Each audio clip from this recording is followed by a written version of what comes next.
बिस्मिल्लाहिर्रहमानिर्रहीम। अस्सलाम वालेकुम माय यूट्यूब फैमिली। आज मज़ेदार से कोफ्ते बना रहे हैं, चिकन कोफ्ता बना रहे हैं हम, और बग़ैर फ्राई किए बना रहे हैं। और किस तरह बनाएंगे और किस तरह हम इनको सेव करने का तरीका बताएंगे, और आप 6 महीनों तक इसको सेव कर सकते हैं। तो सबसे पहले मैंने कढ़ाई ली है और इसके अंदर मैंने डाल दिया है बेसन मेरे पास कम से कम जो है वो 5 से 6 टेबल स्पून बेसन है। इसको मैंने अच्छे तरीके से भून लेना है। इतना भूनना है कि इसमें खुशबू आना शुरू हो जाए। जब अच्छे तरीके से खुशबू आना शुरू हो जाएगी तो फिर हम इसको उतार देंगे। अगर आपके पास जो है चने, भुने हुए चने हैं, उनका भी आप आटा बना सकते हैं तो वो भी मज़ेदार सा बन सकता है, लेकिन उनको भूनना नहीं पड़ेगा, उनको ऐसे ही आप ग्राइंड कर सकते हैं। तो नहीं तो आप बेसन कर रहे हैं। तो इधर मैंने कीमा ले लिया है, चिकन का कीमा है मेरे पास। उसके बाद मैंने जो है इसके अंदर डालनी है प्याज। 2 बड़े साइज़ के मैंने प्याज लिए हैं। प्याज़ों को मैंने मोटा मोटा काट लिया है। उसके बाद 5 से 6 जो है वो सब्ज़ मिर्चें मैं डालूँगी। लहसुन अदरक का पेस्ट ऐड करूँगी।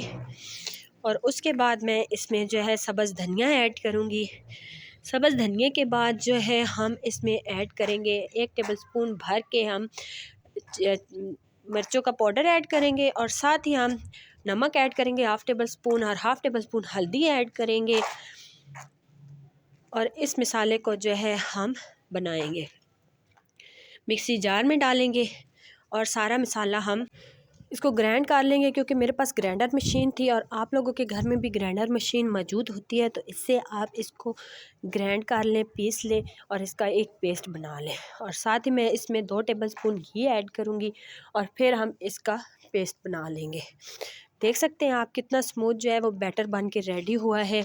और इसमें जो हमने आटा भून के रखा हुआ था वो हम बेसन इसमें डाल देंगे और इस मसाले को अच्छे तरीके से बेसन में मिक्स कर देंगे, और फिर अच्छे तरीके से एक डो बना के रेडी कर लेंगे। जब अच्छे तरीके से ये डो बन जाएगी तो फिर हम इसके कोफ्ते बनाना शुरू करेंगे। ये मैंने ली है स्टीम वाली जाली है मेरे पास, ये मैंने ले लिया। इसके ऊपर मैंने लगा लेना है घी। सारे जो कॉर्नर पे घी लगा के फिर मैंने इस तरीके से एक एक कोफ्ता बना के मैंने इसके ऊपर रख देना है। देख सकते हैं आप, इसी तरीके से मैं सारे जो है वो कोफ्ते बना के रेडी कर लूँगी। देख सकते हैं 15 से 20 मेरे पास जो है वो कोफ्ते बन के रेडी हो चुके हैं। तो अभी मैं हमको इसको फ्राई करेंगे। फ्राई करने के लिए बेहतरीन तरीका बग़ैर ऑयल के हम फ्राई करेंगे। तो इधर मैंने थोड़ा सा पानी लिया है, पानी के अंदर मैंने स्टैंड रख लिया है।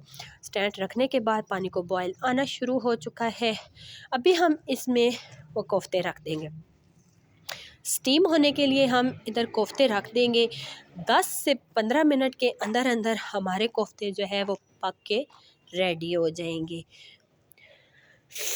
तो देख सकते हैं हमारे कोफ्ते जो है वो बन चुके हैं, मुकम्मल पके नहीं हैं लेकिन ये स्टीम हो चुके हैं। अभी हम इनको निकाल लेते हैं, गरम है तो निकाल लेते हैं। अभी निकालने के बाद हम इनको ठंडा कर लेंगे।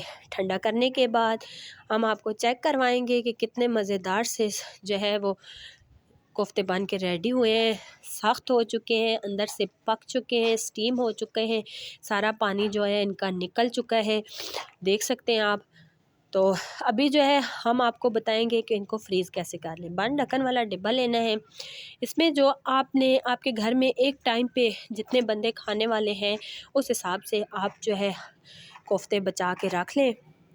तो मैं इस तरह 6 से 7 कोफ्ते मैं रख रही हूँ इसको बंद ढक्के के डब्बे में फ्रीज़ करने के लिए। ये महीना करें, 2 महीने करें, 6 महीने तक ये आराम से फ्रीज़ हो और ये पड़े रहेंगे लेकिन ख़राब नहीं होंगे। ये जो कोफ्ते हैं इनको मैं बनाऊंगी। सबसे पहले मैंने कढ़ाई के अंदर कुकिंग ऑयल लिया है, को गरम कर लिया। फिर मैंने जो है इसमें ली है प्याज, ली है लहसुन और अदरक लिया है। क्योंकि शार्ट वीडियो जो है वीडियो बहुत लंबी हो चुकी है, तो इसलिए मैं जो है इसको जल्दी जल्दी बनाना बता रही हूँ।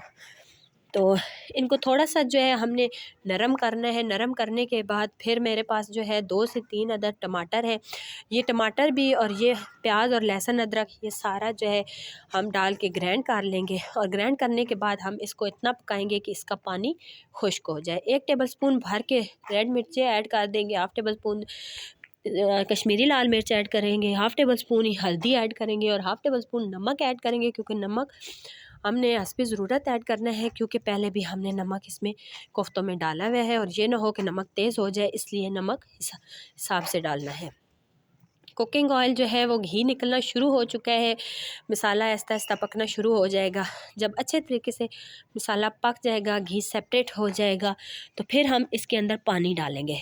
पानी हम इसकी करी तैयार करेंगे, पानी डालेंगे और इसको हम बॉयल आने तक पकाएंगे। जब बॉयल आ जाएगा तो फिर हम जो है 1 बाय 1 इसके अंदर कोफ्ते ऐड करेंगे। कोफ्ते जो हमारे पास है वो हम एक एक बॉयल आना शुरू हो चुका है। अभी ये कोफ्ते जो है वो हम एक एक करके इसके अंदर डाल देंगे और हल्की आंच में 5 से 10 मिनट तक हम इनको पका लेंगे। अच्छे तरीके से जब ये पक जाएंगे तो फिर हम आपको बताएंगे कि इनकी खूबसूरत सी लुक क्या आती है। बहुत ही आसान, बहुत ही टेस्टी, बहुत ही मज़ेदार और एक अलग तरीके से आज हम बना रहे हैं ये कोफ्ते। तो देख सकते हैं आप, मज़ेदार से हमारे कोफ्ते जो है वो बन के रेडी हो चुके हैं। अभी हम गार्निश के लिए धनिया ऐड करते हैं। खूबसूरत सी लुक आ चुकी है, कितने खूबसूरत लग रहे हैं।